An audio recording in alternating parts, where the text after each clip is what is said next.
got their toe cut up today? Both of us. Everyone on the podcast. Yeah. Crazy.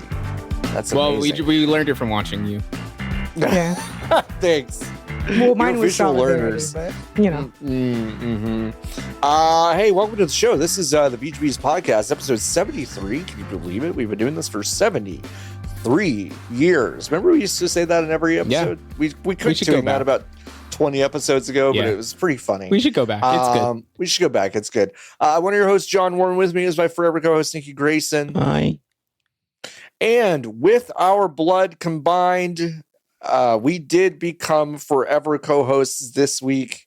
What? It is the one, the only Lotus, Hi. the Goatus. Welcome to the Shotus. We did combine our blood.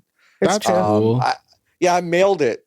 I mailed it, yeah. which is cool. Yeah. I've learned a lot. I assume, Lotus, what you sent back to me was also our mixed blood, but who's to say what it was? The only blood I'm I just have is mixed trusting blood, you. John. Starting off strong today. I've learned quite a bit about what fluids you are and are not allowed to send in the mail. Now, It does not seem like there are any restrictions actually on what bodily fluid you can or cannot put in the mail. It just kind of seems like they'll just take whatever. Yeah, I mean the colon doctors of America were like, send us your tired, you're hungry, your poop, send us everything. Put it in a box and put it in the mail. What would you do if you saw an overturned truck full of Cologuards that had been put in a truck that were full? I mean, devastated, I think, because it's an annoying test to do. Yeah. Mm-hmm. You have to poop so much, and then it's a vile process. You have to poop on a plastic thing, and you have to cut your own poop up, put it in multiple vials. Yeah, like Adele with the screwdriver. Exactly like Adele. Yeah.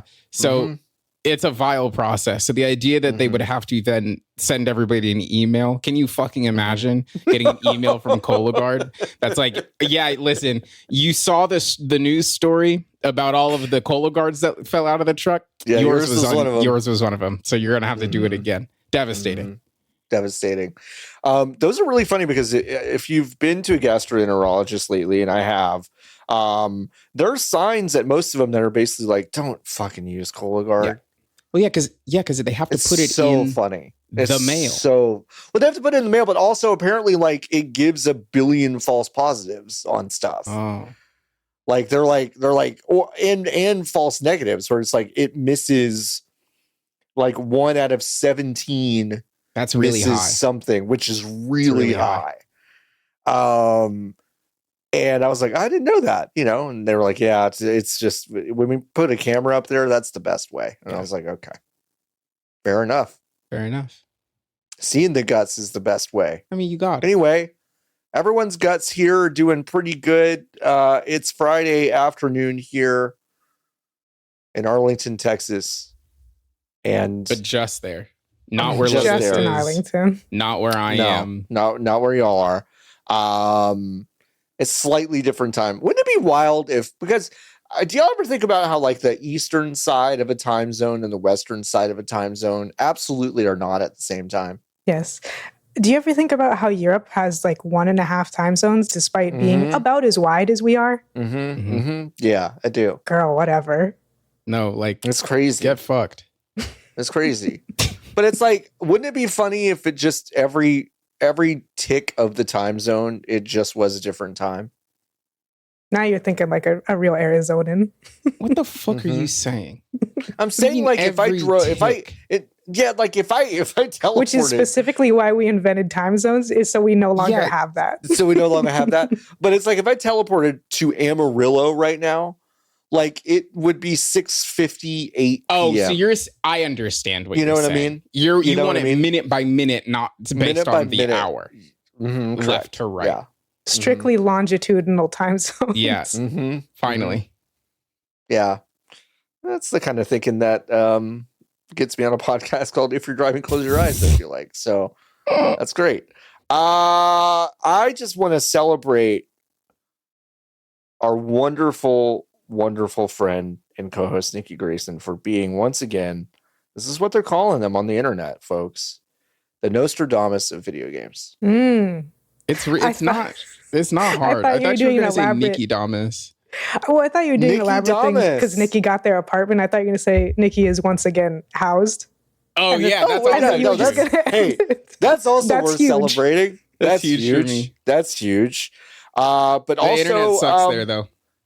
But you said only for a few months, right? Only for a few months, apparently.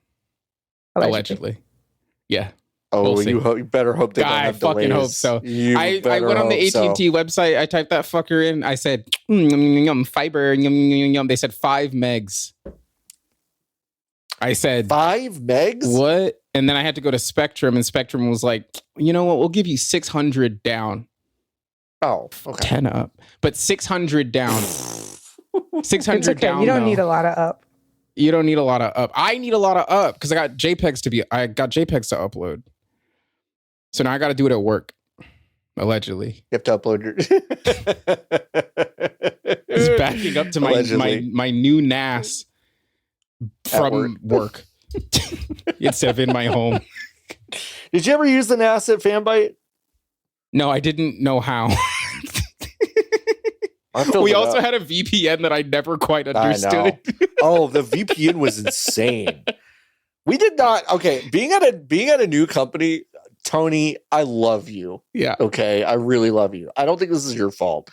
Being at a new company showed me like we didn't hook up anything right in Fanbyte. No, like we hooked up nothing right. Like no sort of corporate suite of software, like no enterprise software, no VPN. None of the login stuff, none of that stuff was set up right. None of it was. No. When I log on to my work computer, I go to one page and I click a button and it's just like everything's yours now. The world begins with you. And it's like, but yeah, at Fanbyte, no. And then what they do? They killed us all. We're dead. Yeah, Nikki Damus decided to grace us with their presence a few weeks ago to say that the upcoming Halo announcement that was going to be made is just going to be, I didn't even listen to the episode, but I think you said like it's just going to be Halo, just the campaign, no multiplayer, Unreal 5. And sure enough, that's exactly what the fuck it is. Exactly what it is today.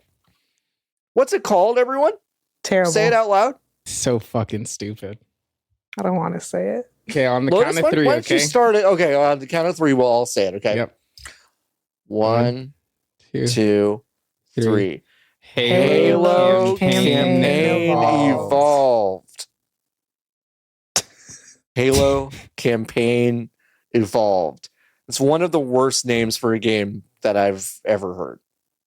Yeah, because you shouldn't try to sell that it's missing stuff as part of the name. No, in the fucking title, you are saying it doesn't have all the things you want it to. It should probably just be called like Halo Combat Evolved Standalone or something like that. They could have just called it Halo. They could have just called it Halo. There are so many alternates on the path here.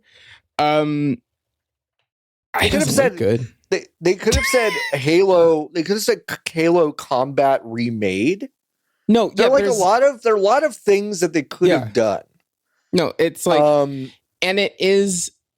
So the other prong of it is that. Sorry, I'm closing it now.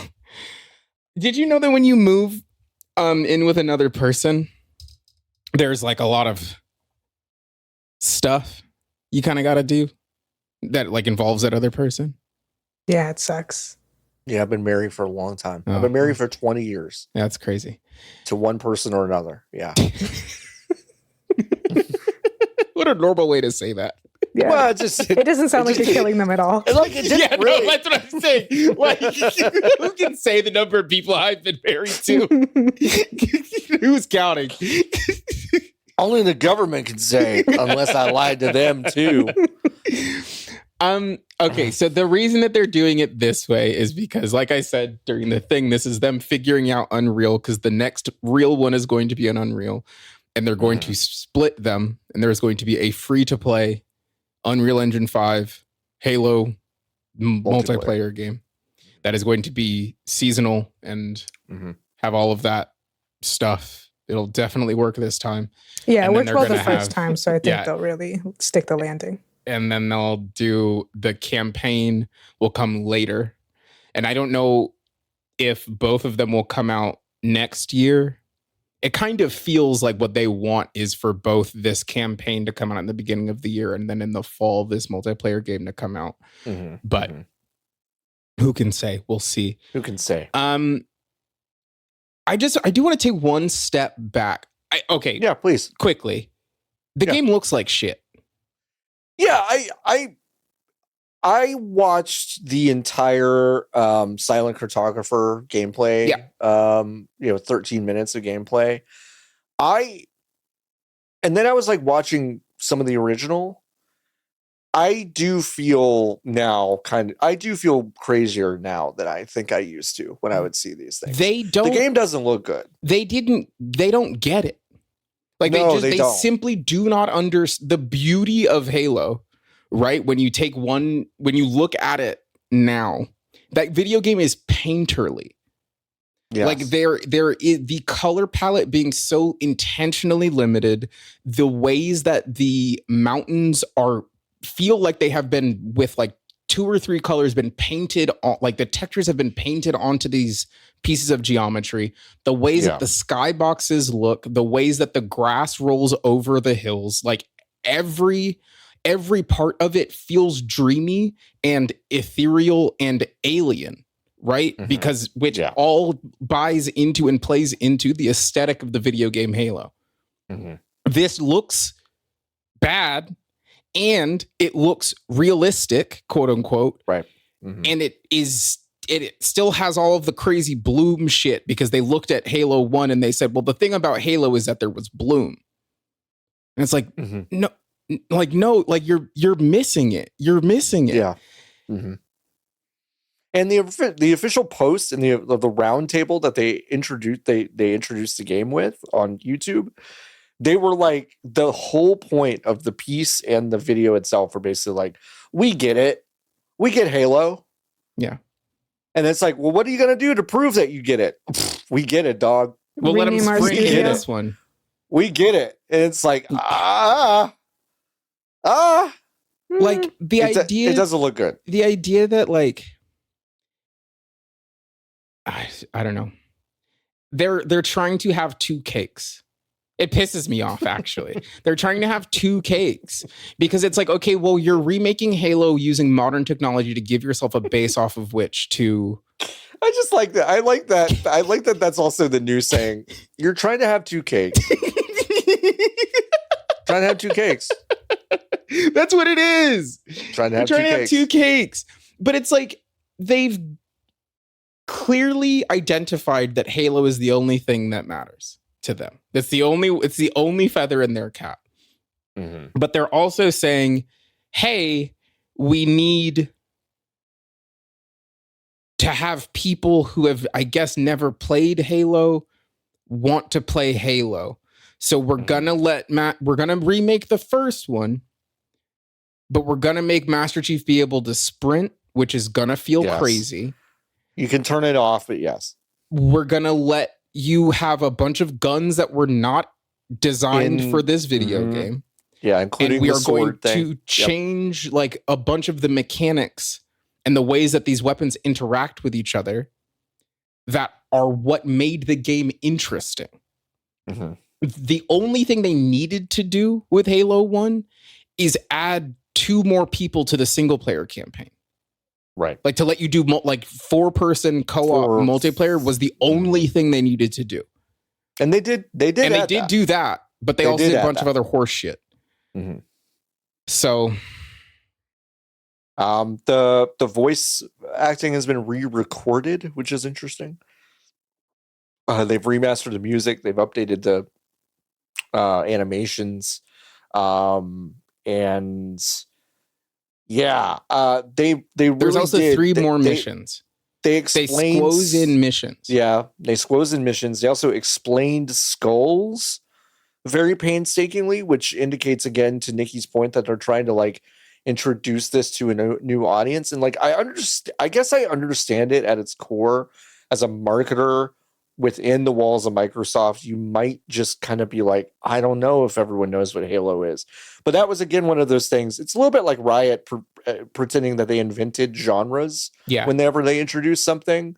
But it's like Halo's like, yeah, skulls. Yeah, skulls are modifiers that you can. It's like, bro, like, you we did know. It first. We know. Yeah, you did it. You are the ones that popularized it. And then there were two whole video games called Destiny 1 and Destiny 2 that millions and millions of people have played, which have the exact same. You know, the trinkets from Hades that like changed the way your game. It's like it's almost like they did. You know, it's like y'all did this. You're the first ones that we saw do this. You know, it would be so much easier to market it as play a piece of gaming history. It holds up, fellas. Kind of, yeah. Because the thing is, too, who has not heard of Halo? People who don't play video games, or people like girls who are not allowed to play video games as children. Mm-hmm. And so if you phase it in as like, hey, you like playing Fortnite and Call of Duty and Battlefield or whatever, what if you played like the first one ever with all your friends and you had a great weekend? Would be pretty easy. And I don't know what any of this shit is. It's the thing that I feel like just comes up passively a lot of like, oh, everybody just likes bad games. It's like, no, they just refuse to make any good ones. And they don't make good ones with anymore. This shit. And so people who aren't deeply entrenched in video games can't tell the difference, first of all. Number two, they don't care to take the time to like distinguish between this stuff. It's not a job. They would just like to play a good game. Yeah. And they go, well, you know, because I'm sure it'll still be fine. It'll be fine. No, it'll be ugly, but it'll play fine. And so they go, oh, I guess that's what Halo was. Yes, and that's what they want, right? Because they want to redefine. Thanks, Konami. What Halo is, so that the baseline is this. They don't want you to think about actual shoot Halo 1 when you're playing Halo, whatever the next one is. They want you to be thinking about how this feels. The fact that you can ADS with all of the guns, the fact that the game looks like this, the fact that you can sprint all of the time. Like, that's what they are trying to change.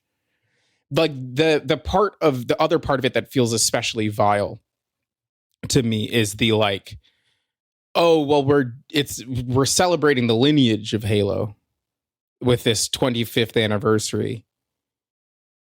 And then it's like, but we've actually changed all of it. We changed all of it. And also we were deeply messy. We were deeply messy stewards of this as recently as right now. Yeah. As recently as we are talking into this fucking microphone around this stupid round table. It is shocking to me how poorly Infinite has done that it can't be part of the conversation about the franchise's legacy. Yeah.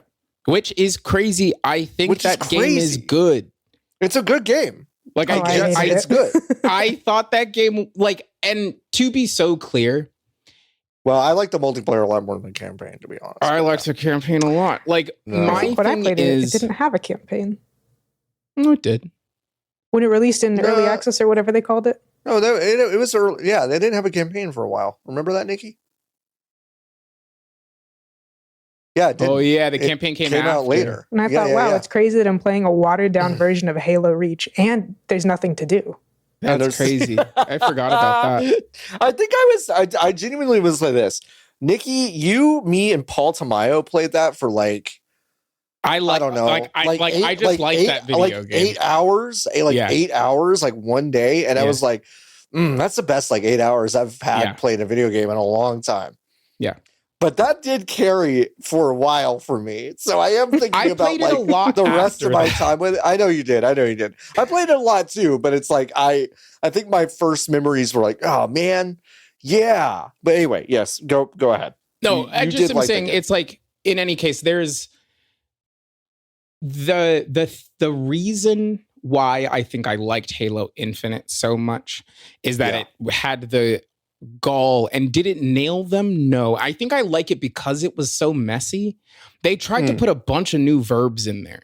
And not all of them worked, but they had ideas. And they were willing to try stuff. And I think that was the thing that excited me the most, because I could see where else they wanted to go and other things that they thought they could do in this world with these characters. And then nobody bought it. So they threw it in the garbage and they said, okay, we'll go back to the last one that people made, which is like, damn, they should have just kept Bungie, huh? Like if you have gone back to the fucking well on this one, you shouldn't have let them walk. Right. Because now what the fuck is Bungie doing? Holding their dicks in their hands with Marathon, trying to be like, we're going to definitely put this one out. It's definitely coming out. Please play it over the weekend. I didn't even realize, John, that playtest was like 3 days long. I thought it was like 2 weeks. It was 2 minutes. That's how everybody does it now, because it's totally normal and cool. Yeah. So it's just like, I think it's a bummer. Like, this really bummed me out. The other piece of this that I was trying to get at earlier is that it's like, what a crazy week for the Xbox brand. What's left of it? Yeah, like the week started with it felt like I tweeted on or posted on Blue Sky, like the company feels like it is run by a child smashing two Hot Wheels together. Correct. That was a great analogy. It doesn't know what it's doing other than that something is happening. Yeah. Yes. You cannot in the same week release a video game. The Outer Wilds 2 came out this week. Outer Worlds 2, came out this week. It comes out a few days. However, Keeper did come out, I believe, last week. Keeper came out last week, but if you do the $100 version, the game came out today. If you buy the $100, and all the pre-release, etc. reviews, the pre-release stuff has come out, but I'm just saying, the review embargo. The official release is next week. Yeah, Keeper was last week. The review embargo for Outer Worlds was yesterday. The game came out today. Also on the same day that the Outer Worlds 2 embargo lifted, which is a game in the vein of a Fallout New Vegas, they celebrated Fallout Day, which has in the Fallout lore always been October 23rd, because that's the day the bombs dropped in that store. Yeah. They knew... Begs a lot of questions, Nikki. Yeah, just a lot of questions. That's a Todd thing. It's gotta be. I mean, I feel like they were always going to celebrate Fallout Day. That's what I'm saying. Day. Like they could have moved the embargo. Of course they could have. Up a day. Of course they could have. Yeah. And the game still could have come out on Friday. They could have moved the entirety of the game release down 1 week. Yes. To give the other video game that they released last week any time to breathe. And then they could have put the Halo thing in November. But instead they said... Because it doesn't make a fucking difference when that Halo thing was announced. It makes no difference. There's no timeliness to it. No. So, but instead they just put all three of those fucking beats in 1 week. Well, we kind of know why they did that, don't we? Well, yeah, because they need to make the money now. Well, no, because they need to quiet the fact that their dev kit went from $1,500 to $2,000, and the fact that all the reporting about their 30% margins, they knew that was going to drop this week as well. So they were like, "Flood the fucking zone, Todd! Flood the fucking Everything zone." Fallout is not enough. Everything, Fallout, Halo, Outer Worlds, flood the fucking zone. But it didn't work. No, it didn't. No, not. I mean, it certainly didn't. Well, here's what I'll say. We know it didn't work for us. And we know it didn't work for the people that we see online. Yeah. Okay? But for maybe normal people. But I don't know it didn't work for basically everyone else. But then because all the people I work with today, all they know is that the Halo thing happened or that the Fallout thing happened. Sure. The Fallout television program has new, extremely poorly photoshopped images. Hell yeah. To look at. Yeah. that they very obviously did because they didn't want to pay extras, I think. So, Good. That's correct. Yeah, but just a wild week for that company. Just stop. So I am showing, if you're watching the YouTube version of the program, you can go look at a picture of a grunt right now. That was from the original Halo Combat Evolved. Just a cool little guy. A cool little guy. Here's a grunt now for the new, and it's like, it's so shiny. It's so polished. These guys are fucking weird lizards. And they scream. And there's something so sick, not in a good way, not cool sick. Yeah. About it having this many reflections on it. I just don't like it. No, I'm not a fan. Yeah, the ones in the back look a little more like grunts, but they still have a level of put togetherness that I don't think makes an enormous amount of sense. I don't like it. I don't like any of this. I'm bummed out about it, for real. Like, in a way that's like, well, because I like Halo. Yeah. But I think this is the other thing, right? It's like, damn, is it, I guess, hard to keep a franchise alive for 25 years? It's almost as if maybe you don't need to once you run out of ideas. Yeah. Yeah. You can just do something else. Just do something else. What? Yeah. You can just do something else. They could have made 2 Halos and said, we nailed it. They really could have if they wanted. They could have. They really could have. Instead, they made, in that original chunk, they made 5 of them. They made 5. And you know what? Most of them are pretty good. Most of them are pretty good. Most of them are pretty good. 25 years, that might be 25 years. Maybe 20 years is where you cut it off. Yeah, probably cut it off. And it's like, don't come back until you have ideas. Yeah. Go to your room and eat your vegetables, please. No, like, no one's going to forget about Halo. No. Like, people are not going to forget about Halo. Hey, folks, let people miss things. Yeah, for 2 seconds. Like, let people miss things. It's totally cool. Have you seen the most popular game in the world this week? Felt like it was fucking Once Upon a Katamari. Everyone fucking loved that thing. Yeah. People missed it. Yeah. They missed it. Now, they did re-release them a lot. I understand that, but it's like, they missed the new shit. They missed it. You let us miss it to an extent. You let us miss Shinobi. And everyone fucking was like, fucking new Shinobi? Yeah. Cool. We missed it. Ninja Gaiden also came out this week. Yeah. Yeah. Yeah. Flood this. Phil, we got the note from Phil. Flood the zone. Fucking flood the zone, guys. We gotta go. We gotta flood the zone. And it's just like, I can't imagine working at one of those studios. It must feel like hell on earth. What studios? Name one besides the Halo one. Besides Bethesda, Obsidian, and Halo, name one. That's 3. Rare? That's 3. That's so cheap. Let me pick the 3. Let me 3 of the biggest studios. Activision, Blizzard, King Activision, Blizzard. Yeah, what? That should count as 3. They have Ninja Theory, Obsidian. Like, huh? Name 7. Double Fight. My point is a lot of them did go under because of this 30% mandate, which was reported this week, of course, by Jason Schreier over Bloomberg.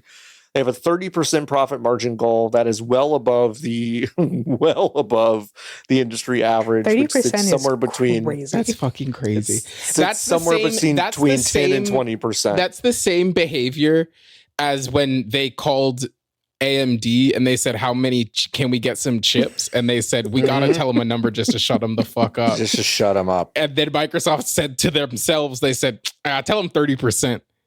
Mm-hmm. Good luck, idiots. Mm-hmm. Good luck. But yeah, so many things. Initiative was shut down. Arcane Austin shut down.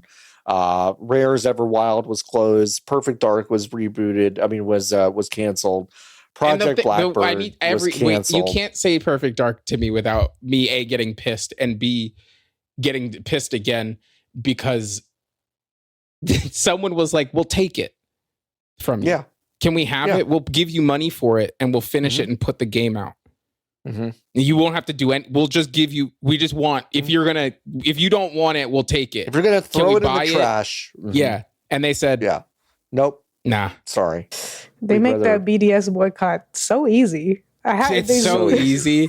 There's got to be one person really high up at Microsoft who has ethics and is like, yeah, drop it all this week. Just drop it all. It's really a good idea. A lot of content. Yeah, just drop it all. Focused. Yeah, flood the zone. Flood the zone, Phil. You're right. I did think it was going to be hard for me when, like, in a way, because I was like, I had been using the Xbox as my primary console since I got a 360. Like, I on purpose chose an Xbox One. Okay, like I was in the hole, and I thought it was going to be kind of difficult to remove myself from that teat, but they have made it so. It was already kind of easy, and they have then kind of just been like, no, go. Be free. Don't worry, we won't do anything worthwhile. You can just go now. Go. Be free. 30% margin is going to create more of these decisions. Obviously, the dev kit's going up to $2,000 is crazy. The price because you're not going to be making Xbox games anymore. Yeah, exactly. And Sarah Bond basically said as much, because the next gen Xbox console will essentially be, quote, a very premium, very high end, curated experience. They seem relatively uninterested in being in the hardware business anymore. Although Matt Booty, I think, talked this week. I looked at the article this afternoon. Now I lost it, but he basically said, like, listen, guys, like, it's really overrated. Like, people really don't care about whatever box they play on anymore. And then it's like, in the same sentence, it's like, Forza Horizon 5 has now become the highest selling game this week on the PlayStation 5. Yeah. Which is like, I think people do care about the box, and they're like, maybe if you just like made games and, actually invested in exclusives, it might actually mean something. And it doesn't even have to be exclusives. It could just be good games, They just have made this business so much harder than it needs to be, which is really frustrating. And they killed Halo. The three of us could run it way easier. I used to like bristle at stuff like that, but it is true. No, it just is. Like, I really do believe that, Like, it is, like, I actually don't think. Well, it's because I know, but like a lot of businesses I know I couldn't run. Yeah, correct. But this one, between the three of us, for sure, it would not be I actually do not think it would be difficult using the inbuilt institutional knowledge. Most yokels who kind of like video games could probably run it okay by committee.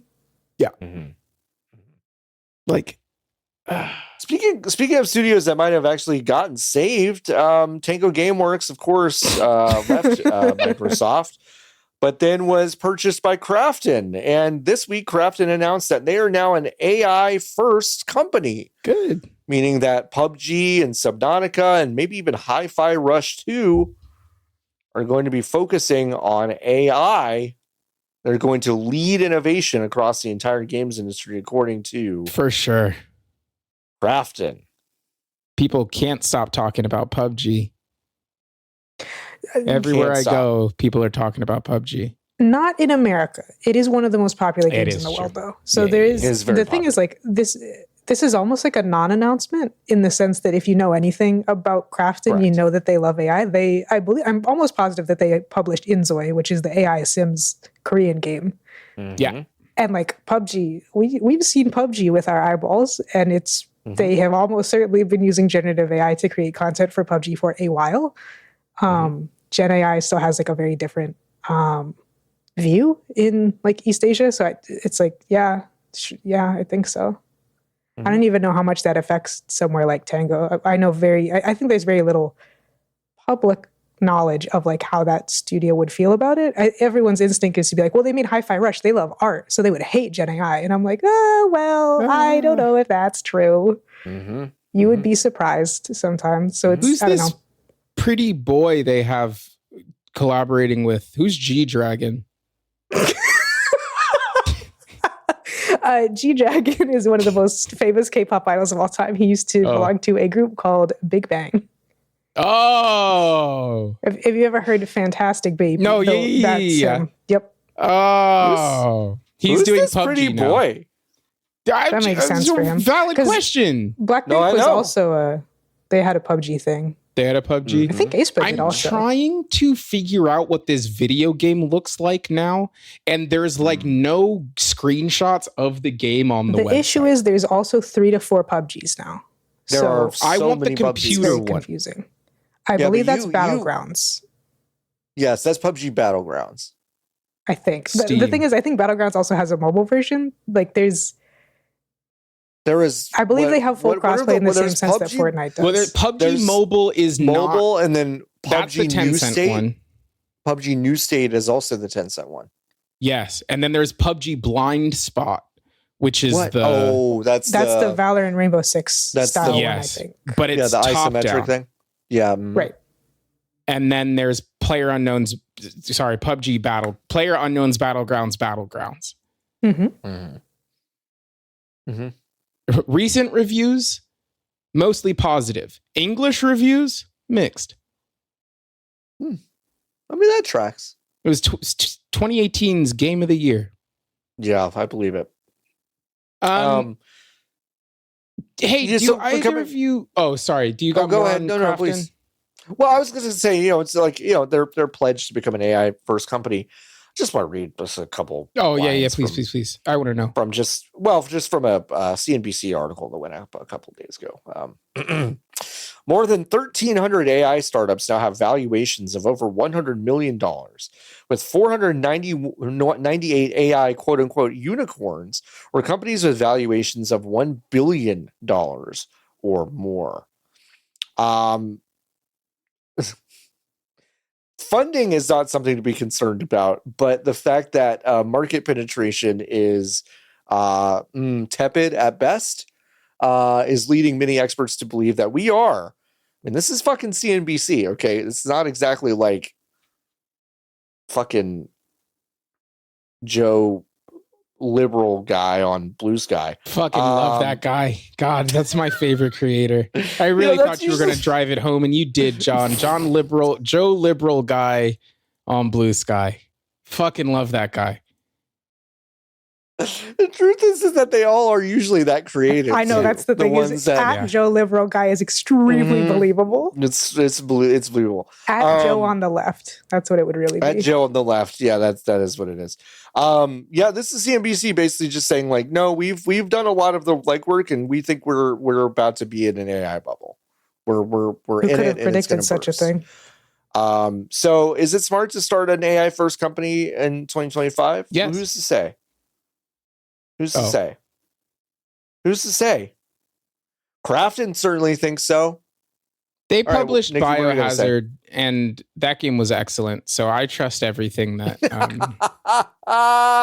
You loved Biohazard every minute of it with that little rabbit. No, you didn't like that movie. You didn't No. game. Did they publish Biohazard? Is Biohazard what Resident Evil is called? Yeah. Yeah. No, you're thinking of a Biomutant, I think. Yeah. Oh, I thought that was a THQ joint. I think that might be THQ Nordic. No, I don't think so. Biomutant. This little rat with a sword. Oh, I thought it was Embraced. They got Embraced. Never mind. They got Embraced. That's right. Isn't it not even called Embracer anymore? Technically, yes, but the studios are no longer Embracer Group. They're in 3 big groups. That is, they're all they actually named them now, but it used to be like Middle Earth and Friends, and now it has a more Lord of the Rings appropriate name. And then it was Coffee Stain and Friends, and that's also has a new name. And then the third one is that big tabletop company that they had, I think. And I think there are actually the same. There are actually 7 operative groups. Can y'all go ahead and name them for me? Well, it's THQ's got to be one. THQ Nordic, correct. They spent a lot of money on that one, so they have to keep that one. What Lotus said, the Middle Earth one. Is it still Middle Earth Enterprises? Nope. That's not one of them? Mm-mm. Did they give? Where is it? Embracer AB. That's. Wait. Embracer AB is where Middle Earth lives. It's called Fellowship Entertainment. Fellowship Entertainment. There, that's what it was called. Mm-hmm. Mm-hmm. And then who cares about the other ones? Deca Games, Dark Horse Media, Coffee Stain Studios, Free Mode, Plyon, and CDE Entertainment. They own Dark Horse, the comics? That's who I was thinking of. Mm-hmm. They do. Anyway. Jesus Christ. When you look at the breakdown of this, it's so crazy. Actually, Free Mode, that Embracer AB, it no longer exists. It was renamed to Free Mode, and that's where Middle Earth Enterprises is. They renamed it from Fellowship to Middle Earth. Isn't that cool? Wouldn't you love to work for a company that changes its identity every 5 minutes? Yeah, that one in particular is when they realized they had, $3 trillion of debt or whatever the fuck it was. Yeah. They said, so we need to do a business decision right now. We're not going to name them. So that's why they're all called weird shit. And then they officially named them. And it's basically the same thing. It doesn't really matter. Yeah. But that is what happened. It was very strange. Anyway, Nikki, were you going to say something before we start talking about Krafton again? Yo, do either of y'all know what happened in Counter-Strike this week? Yes, I do. They obliterated. Can you explain it to me? Not that well. That's fine. From what I understand, so Counter-Strike has a multi-billion-dollar, maybe $1 billion, maybe I'm exaggerating, economy of trading skins for weapons. Very well known. Just like hats in TF2, you get random chests every once in a while you're playing, or you can purchase them, and then you have to purchase a key to open them. You have a random chance of getting something really nice. The nicer and rarer it is, the more money it should cost. Great. From what I understand, they have made some kind of change where you can trade up or craft up into higher rarity tiers, and that has obliterated the economy of the video game. Which is good because that's really stupid and gambling is evil. No, for sure. So I think it's hilarious. Sure. I'm glad that people who spent thousands of dollars getting rare Counter-Strike skins are now getting fucked by Joe Liberal selling a gun that he spent $2 on for $15, and he goes, great, I'll buy a game with that. Yeah, no, that's awesome to me. Yeah, I think that's a very basic explanation, but I think that's correct. Cool. Because again, it doesn't make an enormous amount of sense because it's not real. I didn't really understand. I just knew Harris Foster, who I think is over at Devolver now, or Big Fan, which is under the Devolver, whatever. Hi, Harris. He's not listening. Posted a skin that was yesterday worth $5 is now worth $45. I just sold it, and I'm going to do something fun. And I said, That's great, awesome. Good. I love the computer. That's great. That's awesome. Hey, I'm a computer. Stop all the download. Valve has changed the trade-up system so that players can now convert 5 low-rarity covert level skins into a knife or a pair of gloves. Knives, I vaguely know, used to be one of the more expensive things to purchase, especially because you always have a knife, which means that you can always show it off. And just like, old COD montages set to the kill, so you can rapidly switch with the knife to flex. Yeah. Good. Amazing. I'm going to get into just Valorant buying skins. Yeah, I'm just going to start buying skins in Valorant, not playing the game. But whenever they drop a new skin, I'm glad you won't be playing because it's the most depressed I've ever seen you is when you play that game. So I'm really glad. Now you'd be like every other gay person who plays a Riot Games video game, where all you do is spend thousands of dollars on skins and play the game at approximately a gold level as little as possible. Okay, we'll wrap up the news with. We won't wrap up the news. Actually, there are 3 more things I want us to talk about. But I think the funniest and quickest we can talk about is Jennifer Hale, the voice actress for the female Commander Shepard from Mass Effect, is pleading to fans of Mass Effect, please tell EA I would love to be back as Commander Shepard. This is always so sad. Which is unbelievably sad because of a few things. One is that let's say that they are making Mass Effect 5, and it does have Commander Shepard in it. They have not called Jennifer Hale to be Commander Shepard, which is sad, right? Yep. But that's not what's happening here. What's happening here is that game's not going to ever come out, and it's not going to get made. Yeah. And that's why they haven't called Jennifer Hale. Yeah, and also no one has told Jennifer Hale that this game's never coming out. It's never fucking coming out. Yeah. Is everyone that sees Jennifer Hale in line at fucking Comic-Con or whatever is like, oh my God, I love you so much. They're not going, hey, Jennifer, I just want to let you know that there's approximately a 0% chance that Mass Effect comes out again. Maybe we should go to the next LA Comic-Con or whatever and tell her that. And just burst bubbles. Sure she'll love it. That'd be so cool. She would totally love that. But that was, sad, but I did. Bummer town. It also made me laugh. Yeah, no, for real. Game Developer Conference. We're all going. We all love it. We all care about developers and everything, and it's going really well. I love spending $1,000 before I have to worry about also paying to stay in San Francisco and also fly there. Yeah, here's the headline from videogamechronicle.com. Video Games Chronicle, excuse me. GDC says companies that don't attend, quote, send a message they don't care about developers. And I was like, I saw that headline. And I was like, that's probably just exaggerating something that this guy said. No. As an attendee, I was disappointed to not see Unity and Unreal on the show floor, Mark DeLora, a director of innovation and growth at GDC, said. I worked for Sony and started at Sony booth 25 years ago. Not to see Sony on the show floor is just disappointing. I really feel like you've got so many developers there, you've got to have the front door. Of course, these companies are going to have their own events. They have their own communities they need to foster, and they can talk about things that are more NDA'd at their own events that they may not want to do at a public show. But you're not going to find the independent developer who doesn't already know someone at your shop unless you're there with the door open. Now, at this point, someone has burst into the room and says, Mark, you don't have to keep saying stuff. Like, you don't have to see, like, this interview is over. You don't have to keep saying stuff. Let's just, like, go back to work. We have a cool lunch. It's early Halloween because a lot of people are going to be out of town next week. We're going to have the costume contest. Mark is going to be awesome. Mark, we got deviled eggs. Stop the interview. We got crumble cookies in the fucking break room. Like, let's go. And that's when he decided to stay on the call. Yeah, that's when he decided to stay on the call and said, isn't that the purpose of conferences? Meeting new people? You've decided you just don't want to meet new people, I guess. I can't understand that. There's more to it than that, of course. There are costs, etc. But developers get the vibe. If you're not there or appear not to be there, are they sure that you care about them? That's what I don't understand. What the fuck are you doing, Mark? What are you talking about, brother? What's happening? Now, and they're definitely now going to come because I know. Like, yeah. What do you mean?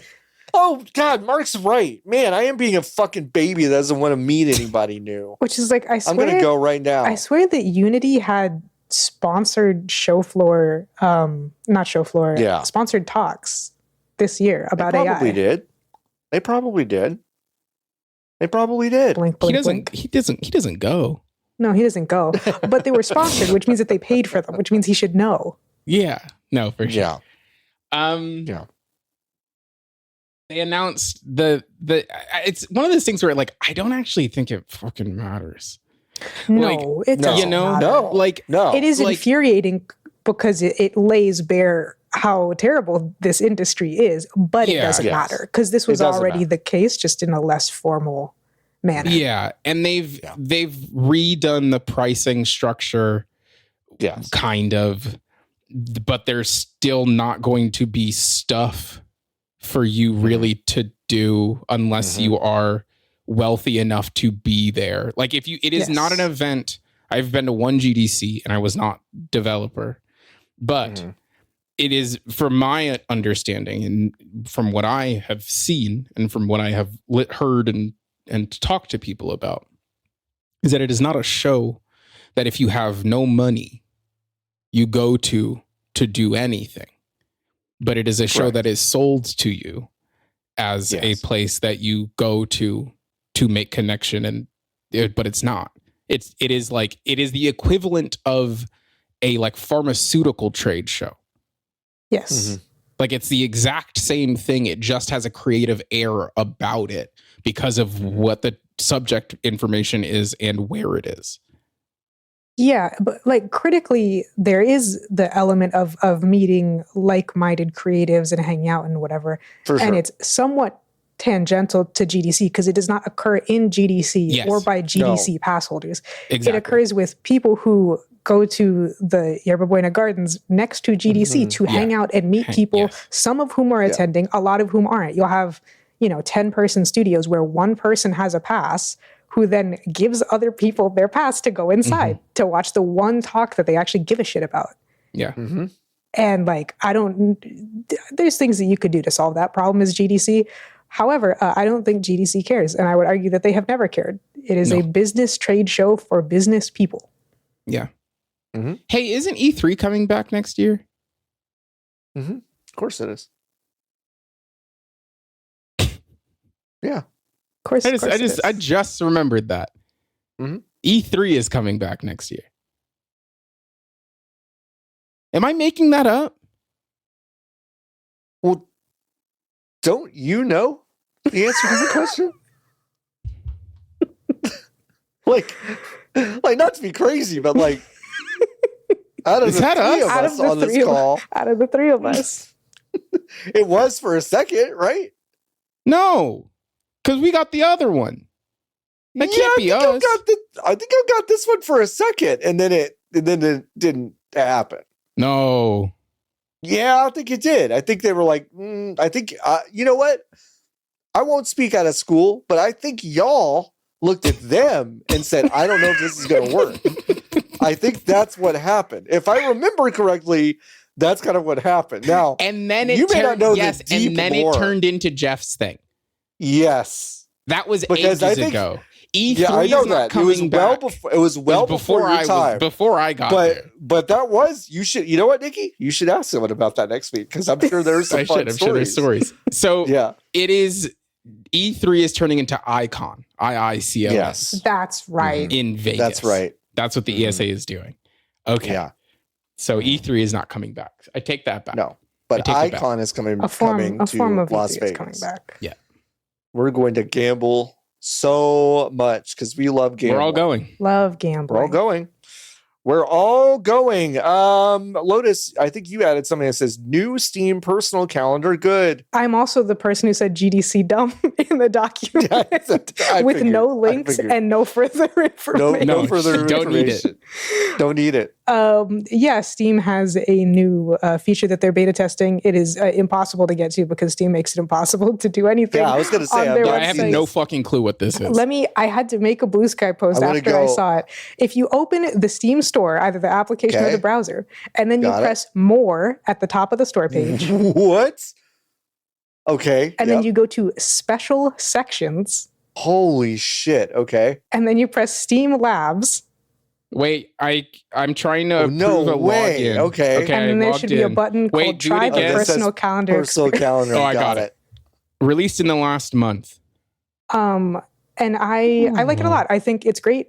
It is a nice way to display information. It's kind of like a fancy wish list that shows you your calendar. It shows you games that came out within the last month, within the last 7 days, the stuff that came out in this very week that you are looking at it, and then the following few weeks. And it also has algorithmic recommendations, which are terrible because Steam's not good at it, but they are there.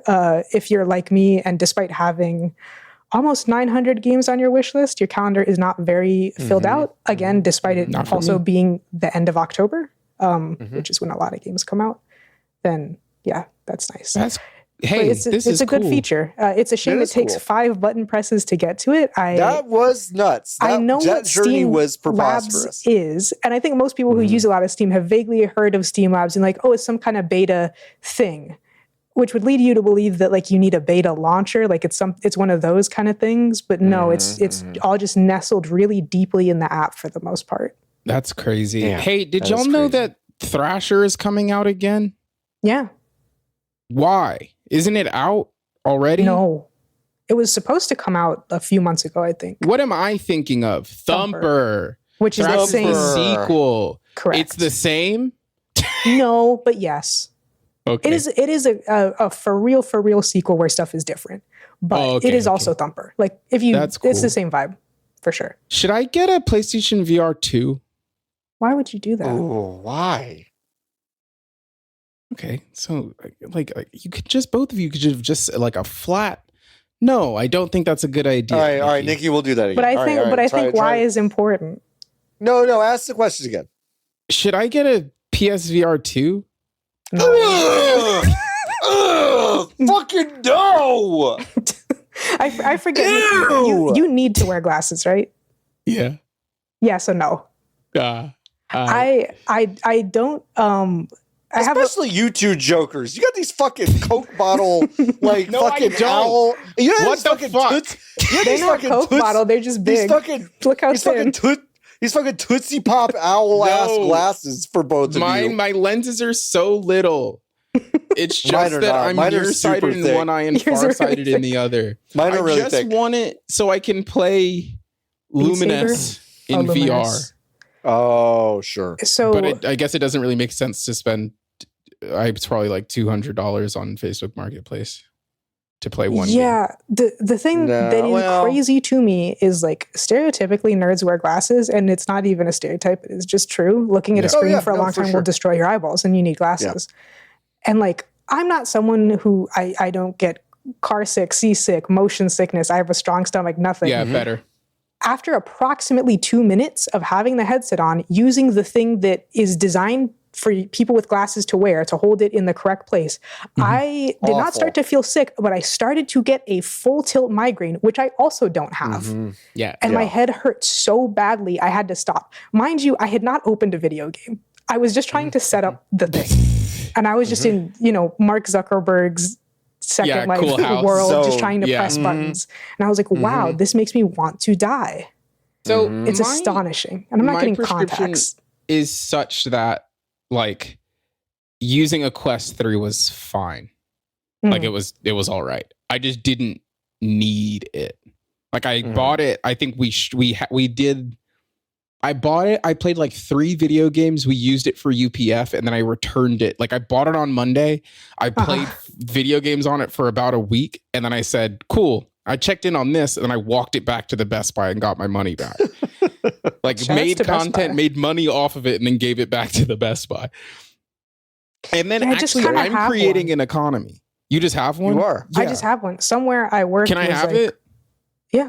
Well, I'm sorry, it's not a PSVR 2. It's whatever the other one is. Can I have it? Yeah. They made me, for work, get my Facebook account again. So I'm just fucking, it sucks. That sucks. But yeah, somewhere I worked gave me one to capture footage. And then when I quit, I was like, oh, and I'll send it back. And then they removed my Slack access. So I guess they didn't care. They didn't care. They didn't care. I didn't care. That's why I thanked Tony earlier, because Tony didn't care either. I got so much shit. Yeah. That I'm never returning. Ever. Send that camera back. You should not have. I can't believe you did that. It's so funny that I have Nikki's audio equipment. I'm so pissed. Not about that. I don't give a shit. No, I know. It's just funny. I know. I'm still mad. I think actually, I'll die mad about that.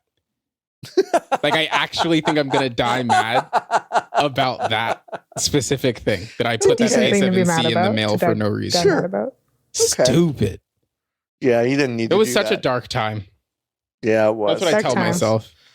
It was. That's what I tell myself, and then I remember that's when I met Nikki for the first time, and that was pretty fun. And Bunko. That was good. And that was nice. That was good. All right, I played some video games. I played one video game in particular this week. It was called Ball Pit. Holy shit. I played about 8 hours of that. Jesus, John. 1 week. Gamer. You can't. I think we have to do a roguelite is bad for you. I think. Maybe. Okay, but here's the thing though. I think Ball Pit's pretty good though. No, for sure. I think Ball Pit's pretty good though. Because what it does is it combines multiple genres in a way I think is interesting. Yes, it is a roguelite. Yes, it's a little bit of a survivors like, but it is also a brick breaker game. Finally. Where you're basically just bouncing balls off of stuff. The Blackberry is which back. finally. Did you ever play Peglin? Yeah, I've played Peglin. I do like Peglin a lot, and I also like, and the name is escaping me, but I do. Wait, I've never played Peglin. It is Beast Breaker is a game that I have also played, which is kind of like this with the mouse. Yeah. If you played Peglin or Beast Breaker, you will be kind of familiar with Ball Pit, but you basically have a character. They have a standard ball. You can collect up to 4 balls. There are baby balls. There are little augments you can get, modifiers. And then, folks, once you start to get all the juicy little drop 'em power pellets that you got to Pac-Man and scoop up all over the map, you can do things called fusions, where you can take one of the powered up balls and combine it with the effects of another powered up ball. And then what if you maxed out all of those? And it's like, what if you could evolve the ball? Where it's like ball 2. You had blood ball and then vampire ball, and now you've got demonic bloodsucker ball. And it combines a bunch of stuff and adds. So it's Vampire Survivors.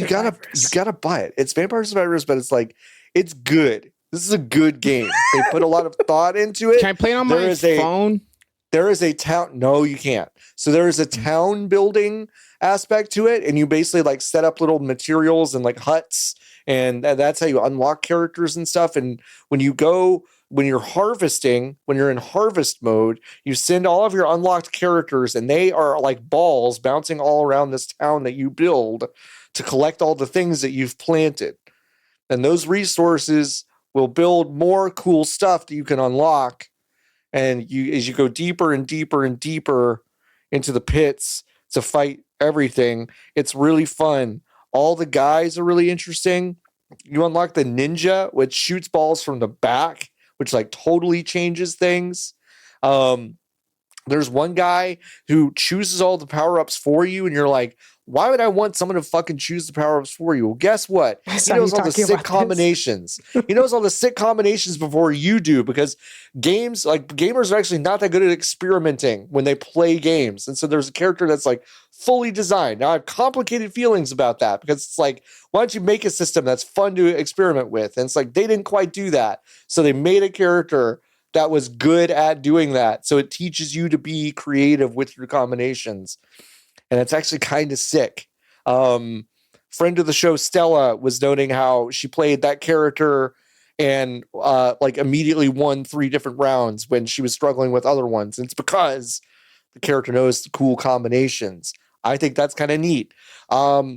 This game is sick. It is so much better. I have 35 hours of Mega Bonk, and I'm really embarrassed about all 35 of them. Now that I've played Ball Pit. Yeah, put that on the back of the fucking box. I've turned into one of those Steam reviewers that's like, this completely consumed my life for 2 weeks. It's the worst thing I've ever played in my life. But like Ball Pit's got the juice. It's absolutely easily one of my favorite games of the year. And I'm thinking about it right now, and I wish I was playing it. It runs on the Macintosh, so that's it does. It does. Wow. It does. Listen, it's out basically everywhere except for the phone. I don't want to say it. Mm-hmm. I think Apple might have kind of. Ooh, they might have figured it out. I think they might have kind of, because the number of games that are like this, of this ilk, of this size, that are day and date playable on the Mac, is like growing. The number is growing. Really growing, and I don't. To be so clear, nobody is buying Resident Evil to play it on the Macintosh.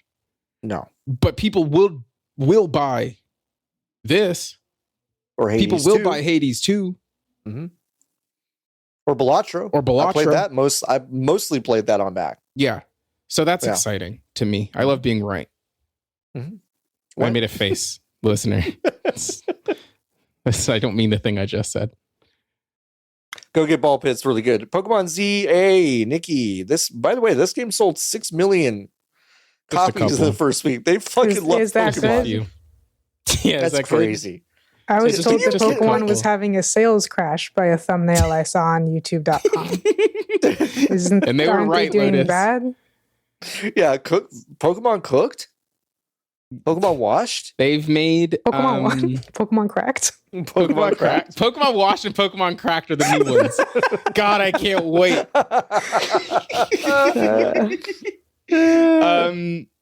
That's so funny.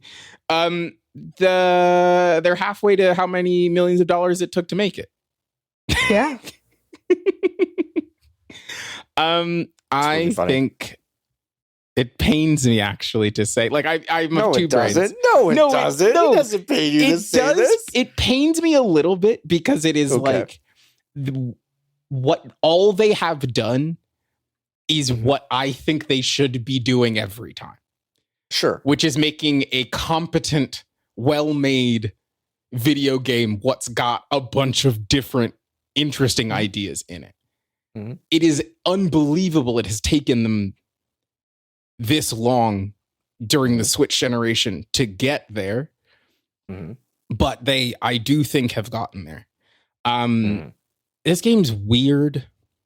The ways that the people talk are weird. The stuff that the writing's weird. That's some fucking keywords localization if ever I've seen it. A robot did it 100%. It's so weird in a way that, like, if a robot did it, that fucking blows. But it's fun. It is like, it is kind of delightful. Pokemon has had its fair share of bad and strangely translated dialogue throughout the years, mostly because, again, it seems like they just don't give a shit. Yeah. This one, I think a robot did it. Yeah. That would not surprise me. There are some lines in this game where I'm like, did you look at this? I posted one earlier that here, I want to make sure I quote it correctly. You'll talk to a guy who says, like, Pokeball salesman, and he's like, I just love the smell of balls. Yes. Like, so a human didn't.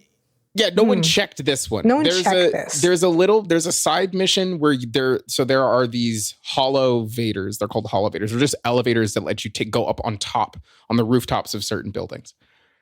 And one of them has a big hole in front of it, so you can't access it. And the woman standing outside of next to the hole, it's like, there's a Pokemon in the hole. I don't want to disturb the Pokemon, but people can't go upstairs and get in their house. So can you please figure out what to do about the Pokemon? Okay. Yeah. The Pokemon is called Diggersby, which is funny. Crazy. The Pokemon is called that, but the Pokemon is called Diggersby. I don't try to say it. No, I don't try to say it. I will never will. I'd rename that thing the second I got it. Pick it, you fight it out of the hole, and then you can, I think you can catch it. You finish the mission, and then the woman walks up to you and goes, great, awesome. And you press A, and then your character model looks at where the hole used to be and looks back at the woman talking to you. And she goes, don't worry about Diggersby's hole. I filled it up while you were battling.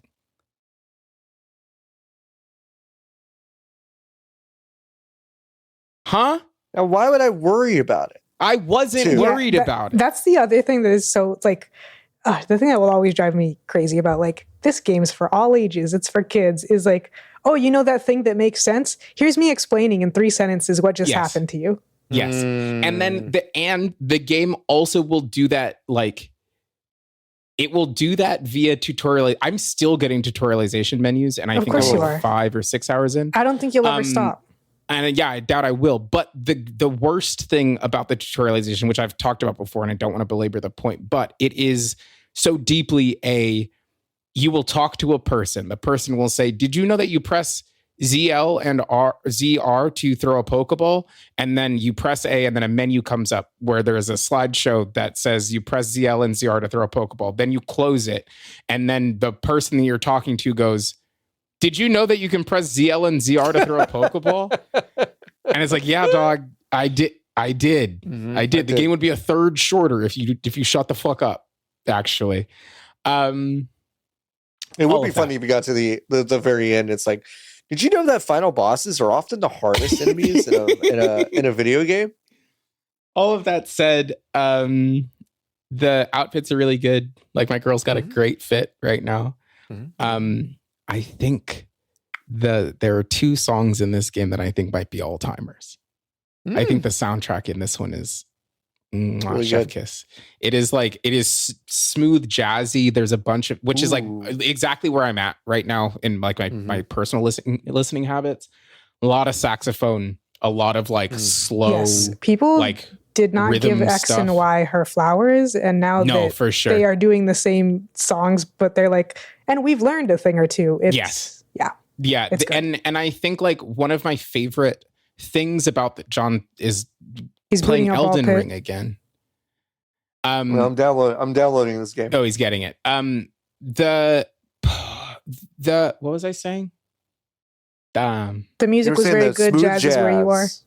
Jazz is where you are. And with the Nintendo Switch generation, kind of a lot of Nintendo games first party. I know Pokemon is in a weird spot, but I'm considering it first party. They leaned into a bigger band orchestral style of music because they had the fidelity and the ability to do that. And I guess you can argue that they started that with Mario Kart 8 on the Wii U, but really when I think about it, like these big musical movements feel like they started on the Switch too. And that all kind of feels good there. The raid battles, if not are interesting, if not shallow and a little bit repetitive. But they are spaced out enough that I'm like, okay, like, yeah, I'll do one of these. They won't, but the ways that they like, there are legitimately interesting mechanics in the ZA Royale stuff, which is what happens. So at night, there are these battle zones, which is where most of the Pokemon battles are going to be happening, like trainer versus trainer Pokemon battles. And you are kind of running around the map, picking up these challenge cards. And then the challenges are like, basically they're like Fortnite tasks. And it's like, use 3 electricity moves. And if you use them, you get a bonus. Or it's like, sneak attack with a flying type move, blah, blah, blah. They're all very basic game for children, but they're like, that's the kind of thing that they are. But you can kind of intelligently stack them to maximize the amount of like rewards that you're getting per battle. You have to do X number of battles to get a challenger card, which lets you do a harder trainer battle to rank up. The goal is to get from rank Z to rank A. There is an annoying thing in the middle where... That's the name of the fucking game! It's just like the SpongeBob SquarePants movie. It's exactly like that. But there's an annoying thing. It's a mild spoiler. It's a Pokemon game. It doesn't matter. They jump you annoyingly from like U to F. So funny. And it's like, wait. Well, they only had $12 million. Yeah, and it's like, wait, but no, I was having a good time. Do it like if you were like, yeah, no, walk the length. Do they time jump you? Like, no, you're just so good that they're like, it doesn't make any sense that you're fighting at this level. So then you fight a strong guy. That's how sports work. If you play well in the first week, they just give you the Super Bowl. Yeah, they just give it to you right then and there. Yeah. So yeah, that's Pokemon ZA. I'm really having a good time with it. I'm pleasantly surprised. I'm excited. Yeah. That this small budget and it runs indie well, game, right? Huh? Which is nuts. And it runs well. Yeah, no, for sure. There's not. It does. That's like kind of enough for me to be like, for sure. All right, I'll check it out. It looks. I gotta see it. It looks like a screenshot of a game that you would see on Law and Order. Kind of does. Like that's the art direction. Does. Yeah. Sure. But then sometimes you look at it and you're like, nah, like someone like they did work on this, but like Doom the Dark Ages looks exactly like a game from House MD. Yeah. Pokemon ZA looks exactly like a game from everything is just so clean. Yeah. Like there is it is so sterile. Like so many people were saying that Skate was sterile, which it just isn't. It's not. But like this game, all of it feels like it is. You could eat off of the cement, and off of the side of the buildings, and off of the rooftops, and off of the grass in the wild zones. You know, like it's really clean in a way that like feels impossible. Nikki wants that gritty Pokemon where they're shitting and fucking everywhere. But All the like, Pokemon are just like they're like the Nintendo Pokemon hire this Coliseum. man. The Pokemon Coliseum and Pokemon XD games didn't look did like not feel clean. Like, Yeah. I'm sure there's like a layer of literal GameCube grime in those inbuilt in those things, but like those environments did not feel clean or sanitized in the ways that this game It's a really funny thing to point out because I did play Super Mario Strikers on the Switch online thing. Yeah. GameCube grime. Yeah. It's real. Yeah. No, those games were muddy. I love it. Yeah. No, I love it. Yeah, no, it's delightful, I love it but too. those games are like muddy. Yeah, they're muddy. All right, well, I'm glad you enjoyed it. I'm gonna also play it this weekend. Yay. We'll see how it goes. Lotus, have you played anything? I ain't played shit. Hell yeah, dude. All right. Nothing to report out this week. I'm trying to get through my audiobooks before I have to return them to the library. Hell yeah. I always have weeks like that. That sounds good. What a good week. All right, let's if you go to vgbs.com/join, you can join the Hive for just $999 a month. Gets you. I'm gonna add a tier. I'm gonna add a tier for that. No, I mean, it's just it's a quick thou. Someone will do it. Someone will do it. That's the problem. Don't have to do it. Yeah, I know. If you go to vgbs.com/join, you can join the Hive for as little as $9.99 a month. And you can go to our Discord once you do that and go to the Hive category and go to the Hive questions channel and ask us a question. We had a lot of questions this week. We're going to cherry pick a few of them. And we're going to start with Valerie B asking, Nikki, can you give me a rundown of your skincare routine? Oh, you're going to be pissed. You don't have one. I have bad news. Yeah. And Nikki's skincare routine is being black. Thanks. Yeah, it's just it's just here, let me go get my face wash. Terrible. I don't even know what the brand I can't believe Valerie B didn't ask. You know what? We actually all have pretty good skin on this podcast. And Valerie B only asked one of us. This camera and these glasses with this blue screen make my skin look insane. Yeah. So I think that's fair. Yeah. So I use Cetaphil Extra Classic. Gentle Daily Scrub. Okay. Classic Cetaphil, sure. And then I for a while was just using castor oil, but I've been so stressed over the course of the last few weeks that my skin kept eating it. Yeah. It's like sucking it dry. So I had dry patches. So then I just got there was a brand called Bubble. And they have it at Target. And I walked in and I said, time to get moisturizer I didn't want to do any research. I walked into the Target when I was getting the fucking San Pellegrino that I talked about on If You're Driving yesterday, when that episode comes out next week. And I said, okay, well, this seems fine.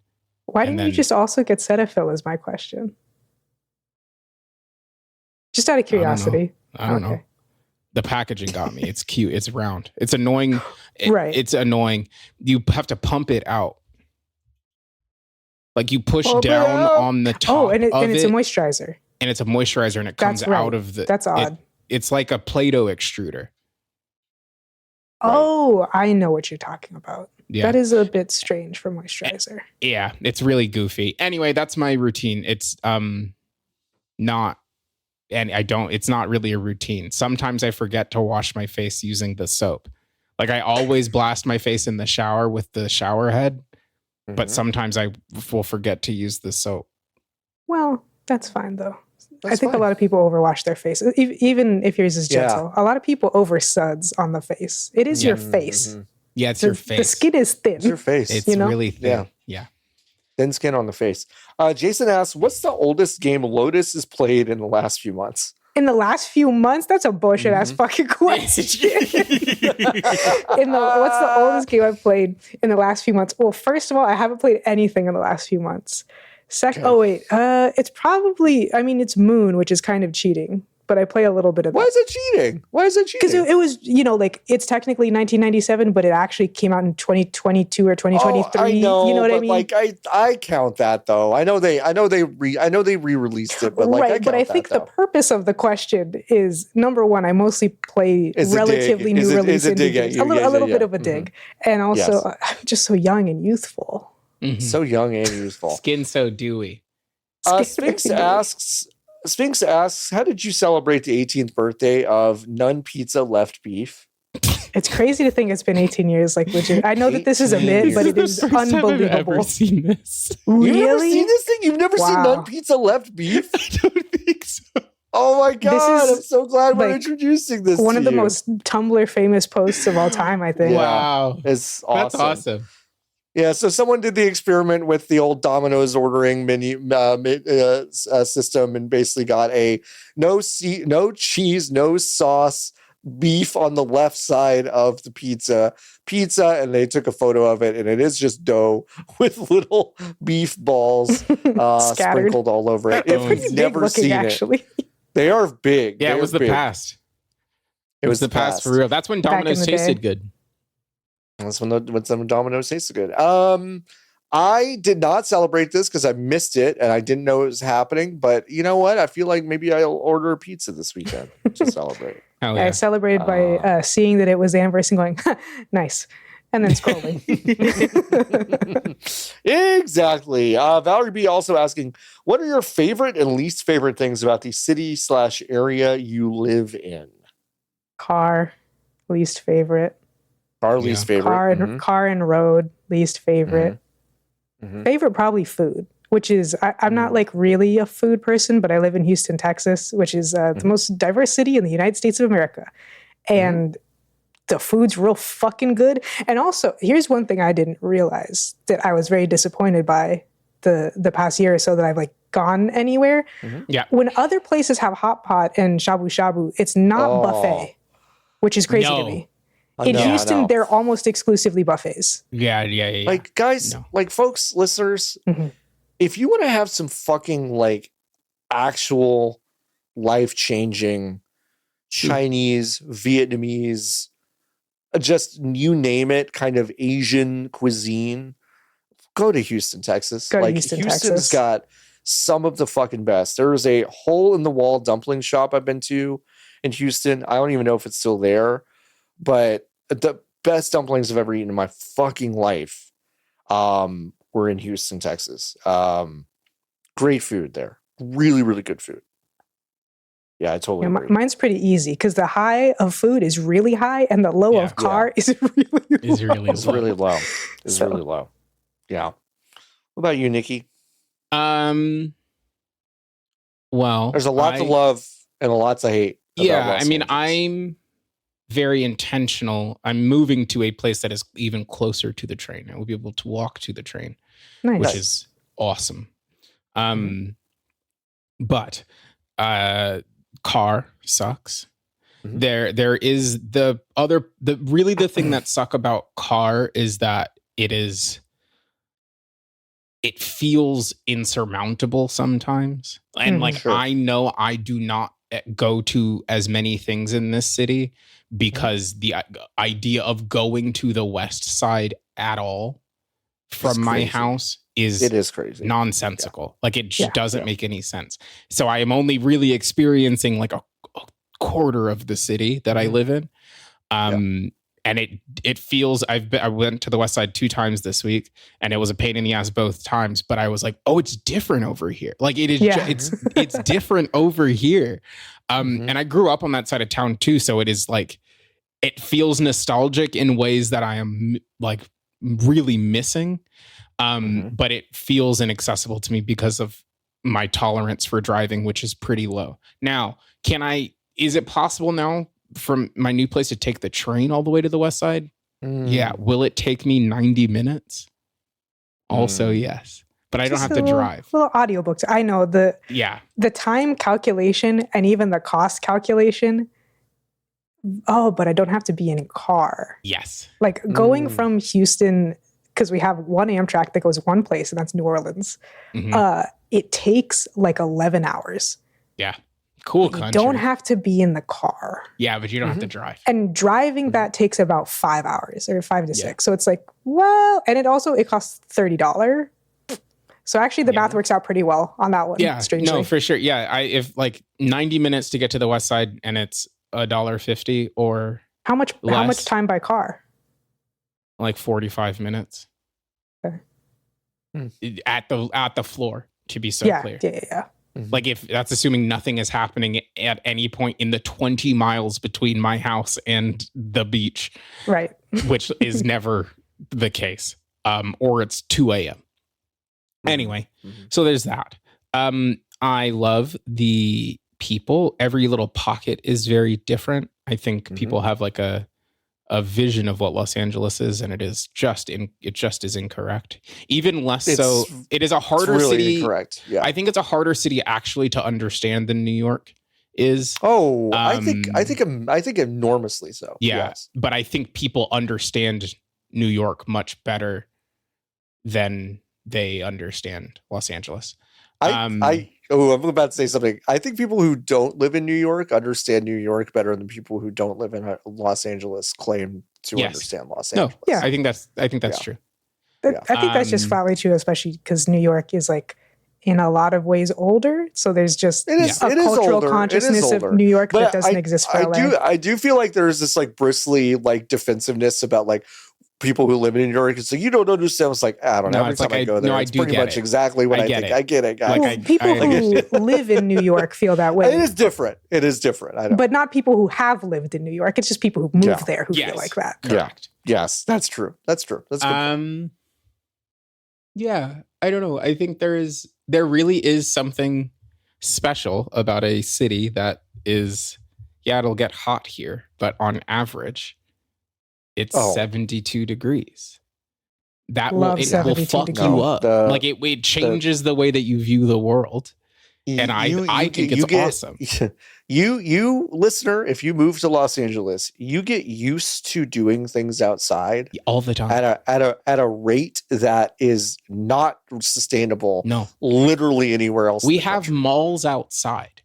Yeah, and it used to be one of my favorite places to hang out because it was like, wow, you get mall and outside. Yeah. And if you do, and there are so many of those, they build a lot of those, Nikki, in Dallas. What? For what? For fucking what? So you're gonna burn. So you're gonna burn. You're just gonna burn outside the fucking Fendi. That's stupid. Like it's unbelievably stupid. I love when Red Letter Media, who are all from Wisconsin and operate in Wisconsin, are watching a Halloween, which is supposed to be set not in Wisconsin. I think just in the Midwest. I forget where. But it's filmed definitely in California, and you're like, the famous Chicagoan outside schools. Yeah.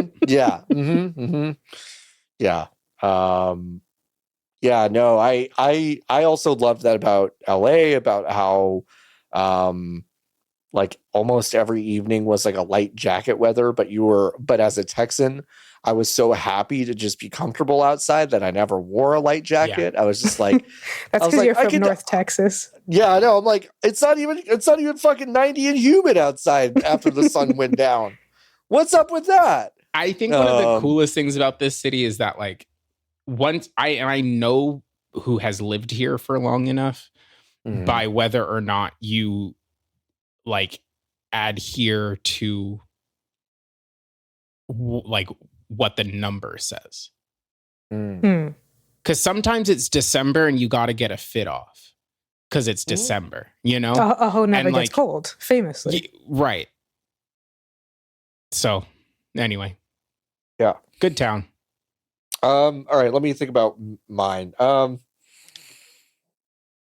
I love that we kind of have a sports monoculture here, so everyone kind of loves and hates the same stuff. I kind of love that. That is good. That's fun. That doesn't really exist in LA. No. Like you have to find your little pockets, but it's like it's still gratifying. It's still gratifying, but in a different way. So I like that. I do love a lot of the food here. I do love specifically about Arlington that we're kind of equidistant from downtown Dallas and downtown Fort Worth, because downtown Fort Worth is really interesting. I have a lot of personal nostalgia living here. So like seeing I have a lot of personal nostalgia for like the 1990s Dallas Cowboys. So when I see fucking like Daryl Moose Johnston out in the wild, I'm always just kind of like, fuck yeah, brother. I'm like really excited. That's really cool. Things I hate. Big bubble. We are a big, major, unbelievable bubble. It's the craziest bubble you can live in. Is really Dallas. It is so nuts. Like it's so weird. It's so weird. People do not understand the outside world in any sort of way who live here. Also, like everyone has said car, and like I agree, but like very specifically for Dallas, the drivers. We have the worst drivers in the world. Houston traffic is not great because oh my gosh, that's not Bungo. No, this is Barley. She looks like this. No, she got the surgery. No, she got the surgery. No. Barley got the surgery and the gear, apparently. Wow. Sweet puppy. But like the drivers, like Houston is bad for traffic because of a lot of construction and a lot of the drivers are bad in Houston, and they're across bad. Texas, we're up there. How like when I'm Dallas, if I just defensive drive, it's usually fine. Dallas is a little different. Dallas has, I'm not like malicious drivers. Like it is the most dangerous place I have ever lived. Somehow there are mass holes in Dallas. Except 100%. The speed limit is 75/non-existent, which makes them much more dangerous. Yeah. When there was a passive aggression to the drivers in Rhode Island that like I just didn't have tolerance for because you live in Massachusetts or Rhode Island. So like get off your fucking horse. But exactly. But when I was there, but we weren't in Dallas, like in the city. No, we also drove in one little... Yeah, in the loop. We didn't drive very far. And I thought it was fine, but we also weren't. I was mostly confused at the number of left-hand exits there were by your house. Sure. And then the number of exits that were like, listen, you're good. When you get off this exit, you're going to have to teleport to the right side. You're going to be in the left lane, but where you got to get is 150 feet away and 4 lanes over because every fucking road is 30 lanes wide. Yes. You're going to have a rocket up your ass to basically get over to the right. As John says for the city planning, there's multiple places in Houston where you take a left side exit and then get onto a different highway, but you're also on the left side and your exit is 8 lanes across on the right. And you have approximately 300 feet to get there. Yeah, cool. Yeah. Great. Some stand-up I remember years ago is like, if you go to Houston, there's literally a Starbucks across the street from a Starbucks, and it was just like, yeah, dog, because the traffic is so fucking congested and bad in both directions that they figured it was just better to build one on both sides because it's like they would get an equal number of traffic, and they were right. I don't know. So yeah, no, there's a couple Starbucks. I will ask my ex what intersection that was, and I'll send it to you. Report back. Because I remember it. And I think it still exists that way. But I also love the Wham Bam Tram in Houston. Just because it was called the Wham Bam Tram because it's still funny. It's still really funny. Get the fuck out the way. Get the fuck out the way. I miss Houston. I haven't been to Houston in a while. I need to come down. Okay, a few more questions. What's your sushi order? Asked Jason. Ooh, I don't know why. Still haven't figured out exactly what it is. I hate sushi rolls. I love just straight up sashimi. So give me any of that. Just chef's choice, chirashi, like whatever. But I do think salmon is the best. If you go, I agree with you, Lotus. Sashimi, really? Yeah, I'm not like I don't like seaweed. Yeah, I'm not the biggest fan. Don't like of seaweed. nori. Got it. Sugar fish menu. I will tell you my exact order because, folks, you remember all that stuff about like diversity and like how cool it was at night and how amazing LA was. Yeah. Actually, my favorite thing about LA was sugarfish. The fucking sushi menu, the sushi place. I will tell you what I get. I get the fuck. I get They have that there? Yeah, they have fuck. I get 2 yellowtail nigiri. Yeah. I get 2 salmon nigiri. I get 2 regular tuna, and then I also get 2 sea bream. Oh, a bream. Okay. I get it with ponzu. Okay. I have to get the ponzu. And I also get the blue crab rolls. And yeah, man, I fuck that up. I eat that faster and in a more satisfying way than basically anything in the world. So that's my sushi order. Okay, just a couple questions. What's your favorite song on the hit 2004 album Hot Fuss by The Killers? This is the album with Somebody Told Me, and yes. What's the other one called? That's Cam asking. I'm gonna have to say Somebody Told Me You Were. Somebody told me that you had a boyfriend who looked like a girlfriend that I had in February of last year, I believe. I've never heard that song. Oh. Okay. So it's Smile Like You Mean It is my favorite. Cam? I mean, Strut Like You Mean It? Nope. What's the other single off of that album? Mr. Brightside? That's Their most famous. Oh, Mr. Brightside. I haven't heard that one. I love the cool guy Nikki's made up is the guy who's never heard Mr. Brightside. And Nikki sounds like me thinking about celebrities, where I'm like, oh yeah, never seen him in anything, but I recognize that name. Yeah. It means something to somebody. For some reason, my first and strongest memory of the song Mr. Brightside is that I had just purchased it on an iPod Shuffle, almost definitely, and I went to the elementary school that my 4th grade teacher was now teaching at. That was not the elementary school I went to. Unbelievably confusing. I was in the 6th or the 7th grade, and I went back, like, I don't know. Anyway, I was walking on the campus and I had it in my ears. And I think that was like the first time I had listened to it privately and not on the radio. That's the story. Wasn't that That's a good story. Yeah, it was. Thank you. So every time I think about that song, I think about Mar Vista Elementary School. Yeah, that's good. Yeah, that's my answer. But there are a lot of good songs on the album. Hot Fuss is a good album.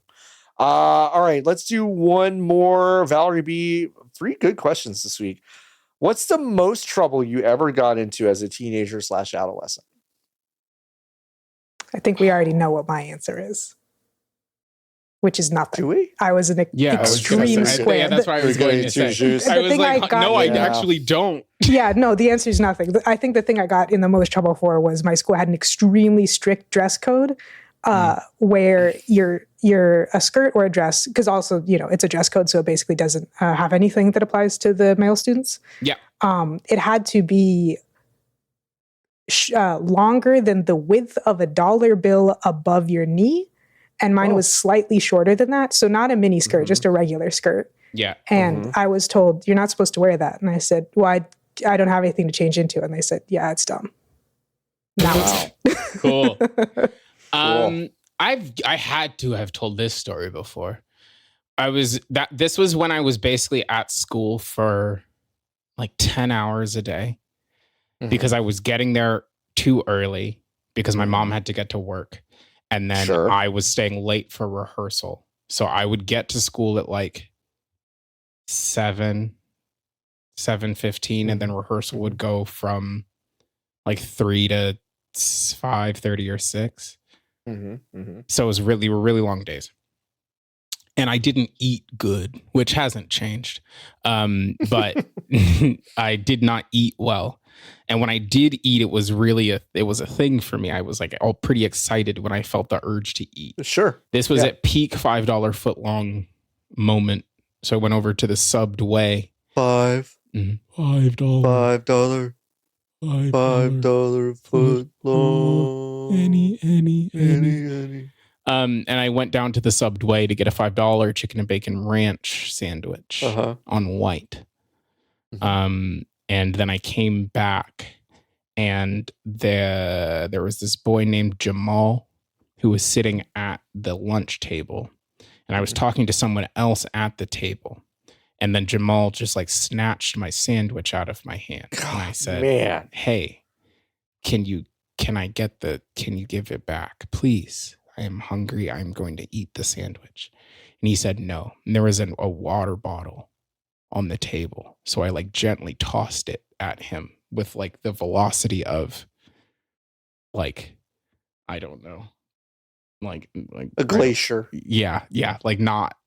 And before I knew it, he was basketball boy, tall, long arm, had reached across the table, hand around my neck, and then had basically like pulled me from the center, because we were close to the edge of the table. So it had pulled me towards the lockers, and my head was being slammed into the lockers. And then I was like, well, this is bad for me. I'm having a pretty bad time here. So then I tried to get him off of me. So then I got suspended because I threw the water bottle at him first. Boo. And then that was when it became a whole thing. Like multiple like parents at the school wrote letters. It literally became a whole thing. They used me, the staff. I found this out later from my teachers, but they were like, "Oh no, that was like a fulcrum for like a last stand of trust broken between the headmaster and most of the faculty." Because I was in like the 11th grade and I had been there since the sixth grade, and they were like, "There's of all of the kids at the school to for some reason do a suspension to, just you kind of picked the wrong one. You don't have a temperature on the student body." So his last year was my senior year. Good. Because they got him out. It took them a year basically to get him out. But got him out. I was the straw that broke the camel's back. So who won actually? Nobody. Who won actually?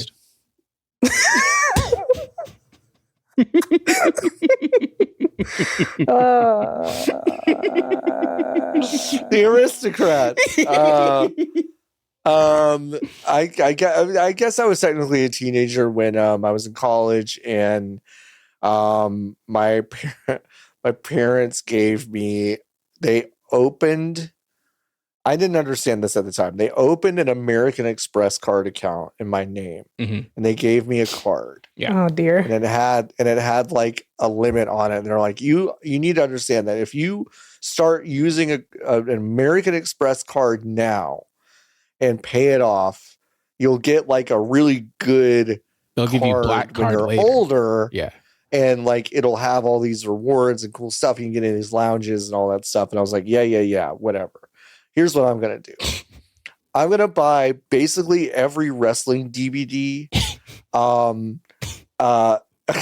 and like 30 porn DVDs, and like pretty much every major AAA game release that came out between 2003 and 2004. And I'm gonna kind of do all of that and not pay the card, and then they're gonna close the account.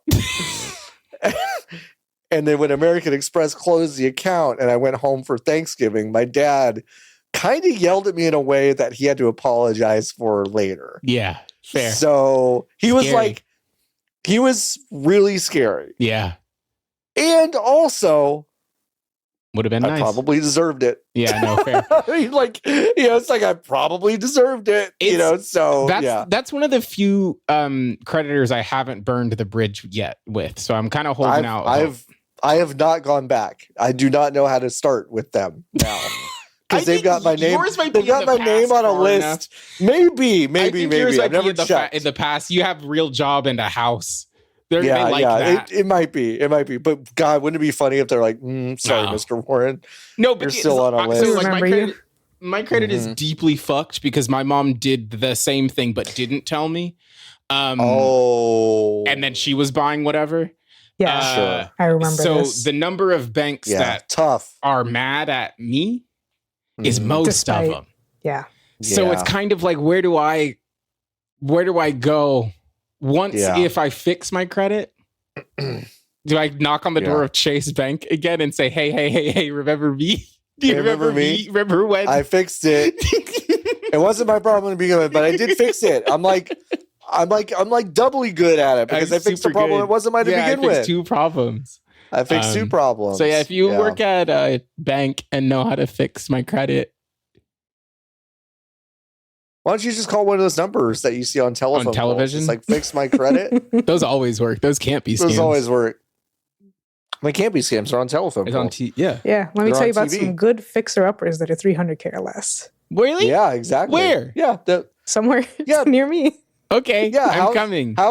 Housebuyers.com. They'll buy your house. They'll buy your house right for now. cash in one day. One day. It's a good deal. It is a good deal. Folks, we do not have any new reviews this week. If you would like to leave us a review, you should do that. Leave us a 5-star review and then we will read it on the air. We would super appreciate it. Once again, you can go to vgbs.com/join. Join the hive. Please join it. For the love of God, please. Join the hive. If you're only listening, you can't tell that John is self-soothing by rocking back and forth as he says. I'm stimming. Please join the hive. Please join it. Please. Nikki, do you have anything to plug? No. Next week is my last one for a month. I gotta take some time for. You're taking a break. I haven't announced this one if you're driving, but I'll do the same next week. Yeah, I'm tired. I need a second, but I'll be back first week of December. Decky. First week of Decky. I think Lotus and John are going to hold the fort down here, but Michael will be taking my seat on if you're driving. Yeah, we might have a guest. What if we had Phil Spencer while you're gone? How cool would that be? That I think it would be bad if I was also on the episode that Phil Spencer was on. Let me think of someone that would be great. Corbin Blue from High School Musical. I'd be pissed. I would be upset if you got Corbin Blue to be on the program and I wasn't here. I would be mad. That's true. That's how we're going to get you back. Yeah, I'll come back. Listen, if you get Corbin Blue, I'll come back on whatever day you tell me to. New forever co-host Corbin Blue. God, listen, he has done the blood thing. If that's it, listen, if that's the trade you got to make, I get it. It'd be worth it. He doesn't know shit about video games. He didn't even remember Halo existed until today. You know, and he's right to do it. Maybe he knows more than all of us. Oh, maybe so. That's so true. Lotus, do you have anything to plug? No. Let me think about what I have to plug. Nothing. You go to feedlegal.com and get a glider. We're shipping those out. Lotus, do you have yours yet? I do. It's over there. Wow. Someone sent us a picture of their cat in the box. That was fun. What? So the glider coming. The glider. Jesus Christ! I thought. What did you? I don't know. What did you think? I don't fucking know. No, Nikki. No. No, you need to explain what you thought I meant. The first thing that came to my brain was that you somehow had shipped their cat to them in the box. This is why Nikki's taking a break. This is why for real. Like, I don't. My grasp. Your grasp of reality is slipping. It's very tenuous. That's so fair. It's so loose. So fair. That's so fair. But yeah, thank you so much for listening to the VGBs podcast. We've enjoyed every single one of these. I don't think we've had a single one that we haven't enjoyed doing. That's not true. I remember one, I want to say like 34 episodes ago. Which one was it? I don't remember, but I remember having a bad time on one of them. And it wasn't because it was just like I was in a bad mood. It wasn't the day. Sometimes podcasting is not the vibe. We have with this show, with If You're Driving, we've done it, I think, 2 times where we started and we're like, that ain't it, huh?